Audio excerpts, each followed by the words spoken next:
OG3 just responded to getting called out for leaving Ben 10 to die. And what he said got the whole internet looking at him crazy. Not a denial, not an alibi, not even a real explanation. This man said, and I quote, "Being a leader is not easy. Your man is in a hospital fighting for his life, getting revived on a table, and you come back with leadership quotes like you running a Fortune 500 company. Nah, fam, nah." NBA YoungBoy saw that response and said, "Absolutely not." Went straight at OG's neck. No filter, no hesitation. Called him out by name for leaving Ben 10 laid out and running like a straight-up hoe.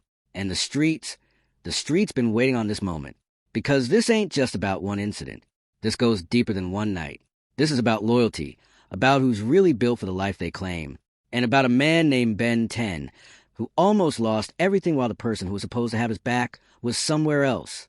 Y'all need to hear this full story, because the media ain't giving you the real breakdown. So, let me break it down for you. Every detail, every layer, every piece of evidence from the beginning, before we get into the confrontation, before we get into what OG3 said and why the internet lost its mind. You need to understand who these people are and why their relationships matter. Let's start with Ben 10. Ben 10 is one of NBA YoungBoy's closest Day One affiliates. Not a hanger-on, not a random face in a music video. A real one from Baton Rouge who has been in YoungBoy's circle since the early days when YoungBoy was still grinding his way up from nothing. Ben 10 is the type of person that people in the streets refer to when they say real recognize real. He's been in the trenches, been through the legal battles, been through the ups and downs that come with being close to one of the biggest names in hip-hop. His loyalty to YoungBoy wasn't something that needed to be announced. It was demonstrated consistently over years. That matters because when something happens to somebody like Ben 10, somebody who has put in real work and demonstrated real loyalty, the people around him are supposed to match that energy. That's the unwritten code. That's what separates real ones from the ones just along for the ride. Now, OG3, full title NBA OG, is an older figure connected to YoungBoy's camp. The OG tag is supposed to mean something. It's supposed to signal that this is somebody who has been around, who has experience, who younger members of the circle are supposed to be able to look up to and trust. When you put OG in front of your name, you are claiming a level of authority and responsibility. You are saying without saying it directly that you are a leader, that you have wisdom, that you are somebody the younger generation can lean on when things get real. OG has positioned himself in that role. He has operated in that capacity around YoungBoy's circle, been present for events, been part of the culture around one of the most documented artists in hip-hop history. And then there is NBA YoungBoy himself. YoungBoy never broke again. Contrell Deshaun Golden needs no lengthy introduction, but context matters here. YoungBoy is not just a rapper. He is a cultural phenomenon from Baton Rouge, Louisiana, who built an empire on authenticity. His music is raw. His life has been raw. He has faced murder charges, federal weapons charges, multiple arrests, custody battles, label drama, and through all of it, the thing his most loyal fans keep coming back to is that YoungBoy keeps it real. He does not pretend. He does not perform loyalty while being disloyal. He says what he means, and he means what he says. So when YoungBoy decides to publicly confront somebody, especially somebody in his own circle, that is not a small thing. That is not clout chasing. That is YoungBoy seeing something that violated his personal code and refusing to stay quiet about it. That is the stage we are working with. Now, let's get into what actually happened. Here's where the story gets heavy, fam. And I need y'all to follow this timeline closely, because the details are everything. Ben 10 ends up in a violent situation where his life is genuinely on the line. We are not talking about a minor incident. We are not talking about something that got exaggerated by blogs and social media. We are talking about a man who ends up in the hospital in critical condition, getting revived, as in medical professionals are working to bring this man back from the edge. That is the severity of what happened to Ben 10. Now here's a question that the streets immediately started asking, and it is a question that eventually becomes the center of this whole confrontation. Where was OG3? What happened in those moments when Ben 10 needed backup the most? What went down in the time between the incident and the hospital? The word that started circulating, and this spread fast across social media, across hip-hop commentary pages, across people who were there, was that OG3 was present or near present during or around the time of the incident involving Ben 10. And instead of standing firm, instead of doing what an OG is supposed to do, instead of holding it down, he ran. Not a tactical retreat, not a strategic withdrawal where he wanted to get help. Ran like a hoe. That is the language the streets use. That is a characterization that spread and stuck because the people who were talking about it were people who had credibility in these circles. And while OG3 was somewhere else, Ben 10 was fighting for his life. Let that sit for a second. Your man, somebody in your circle, somebody you are supposed to be an OG figure to, is on a table getting revived, and you are nowhere to be found. Not calling for help, not staying by his side, gone. That is not just a violation of street code. That is a violation of basic human loyalty. That is the kind of thing that once it comes out cannot be walked back, cannot be explained away with a press statement or a social media post, cannot be smoothed over with it's complicated or you don't know the full story. The streets know what it looks like when somebody shows their true colors under pressure. And what happened that night painted a picture of OG3 that his OG title could not cover up. Here's where it gets crazy, and I mean genuinely crazy. Because most people in YoungBoy's position, one of the biggest names in music, somebody who has his own legal situations to worry about, somebody who has consistently shown he is trying to navigate a complicated life, might let this play out quietly, might handle it internally, might not bring it to public. YoungBoy did not do that. YoungBoy came out and addressed OG3 directly, called him out, language we already talked about, running like a hoe, leaving Ben 10 to die. No ambiguity, no coded language where you have to read between the lines. YoungBoy said what he said, and made sure everybody knew who he was talking about, and what he was accusing them of. This is significant for multiple reasons. First, YoungBoy does not make these moves without being confident in what he is saying. This is a man who has been through enough legal situations to understand the weight of public accusations. When he steps up and says somebody did something, he has reasons for saying it. Whether those reasons come from direct knowledge, from people who were there, from conversations he had after the fact, YoungBoy does not guess. He speaks on what he knows. Second, YoungBoy calling out OG3 is him drawing a line. In his world, in his circle, in the culture he operates in, this is him saying publicly, this man is not who he claimed to be. The OG title is revoked. The respect is gone. And anyone who is still giving OG3 the benefit of the doubt needs to recalibrate. Third, and this is the part that really matters, YoungBoy is doing this for Ben 10. This is loyalty in action. Ben 10 almost died. And while he is recovering, while he is going through whatever physical and emotional aftermath comes with nearly losing your life, YoungBoy is making sure that the person who abandoned him does not get to walk around with an OG title and a good reputation. While Ben 10 bears the scars of what happened. That is what real looks like. Fam. That is the standard that YoungBoy is setting with this confrontation. Now, let's talk about OG3's response, because this is where the whole thing becomes a culture moment when you get called out publicly by someone with YoungBoy's platform and YoungBoy's credibility in the streets.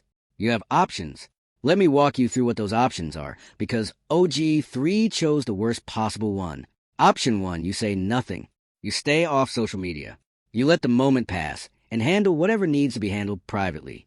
Not the boldest move, but at least it does not add fuel to fire. Option 2, you come with receipts.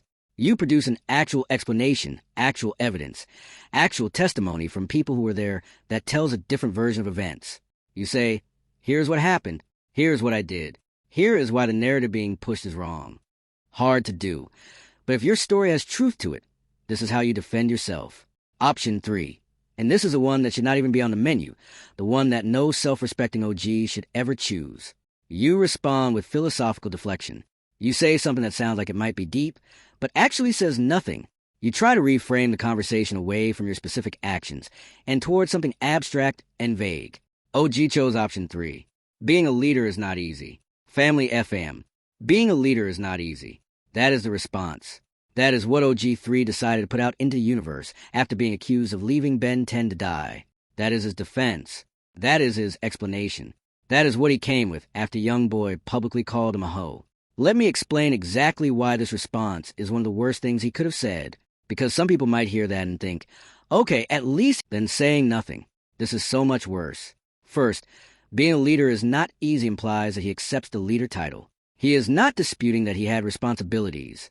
He is not saying I wasn't even there, or I don't know what they're talking about. He is effectively acknowledging that, yes, he was in some kind of leadership position, and yes, something difficult happened, and his explanation for how he handled it is that leadership is hard.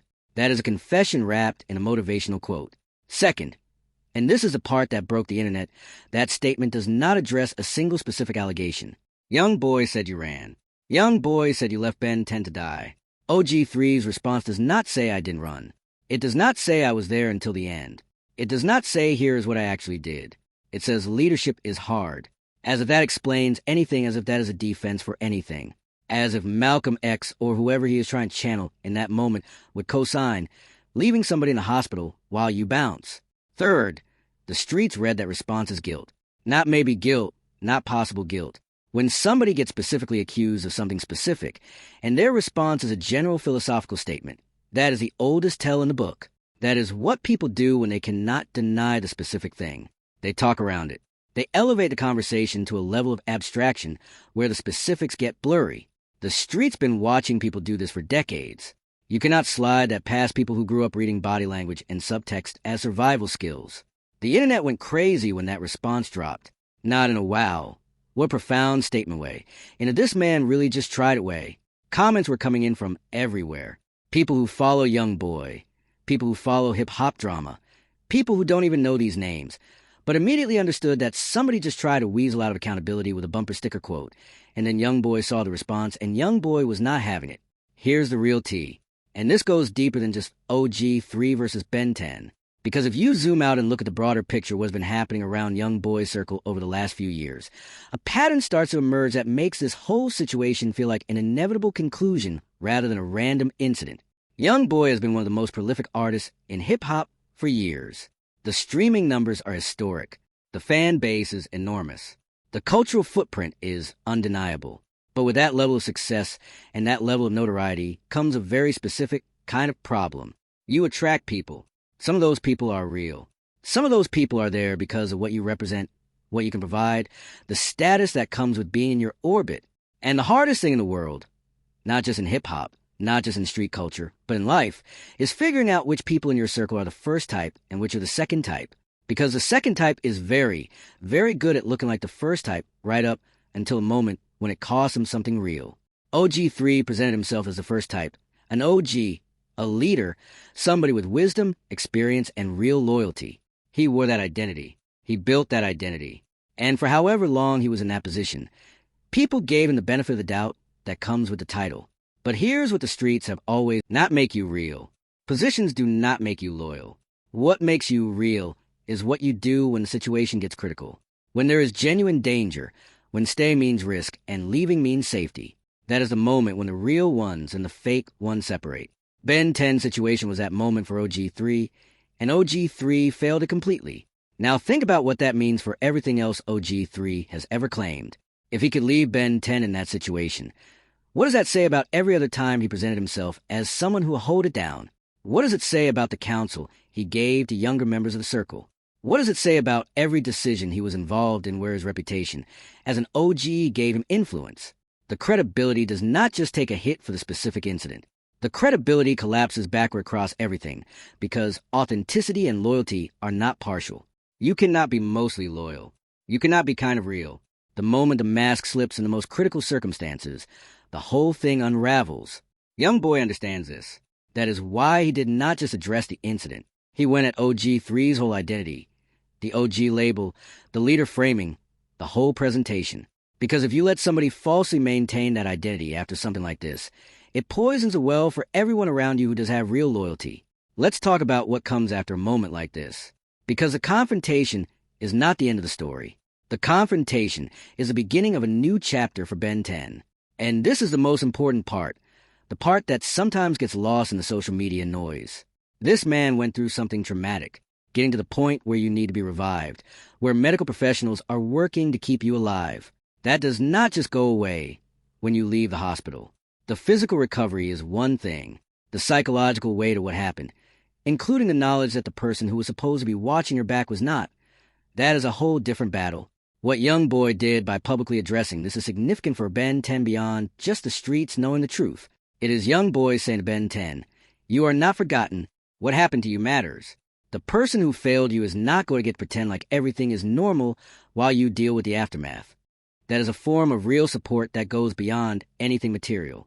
For OG3, the being a leader is not easy response has done more damage to his reputation than almost anything he could have said because now the narrative is locked. He cannot come back and say, I was misrepresented because his own words are the problem. He cannot claim the streets have him wrong because he responded to a specific accusation with a deflection so obvious that even people who had never heard his name before immediately clocked. What typically happens in these situations in hip-hop culture is one of two things. Either the person doubles down and the drama escalates to a point where it becomes something bigger, more dangerous, more irreversible, or the person goes quiet, tries to let the moment pass, and accepts that their reputation in this particular circle is done. The OG title functionally is retired because nobody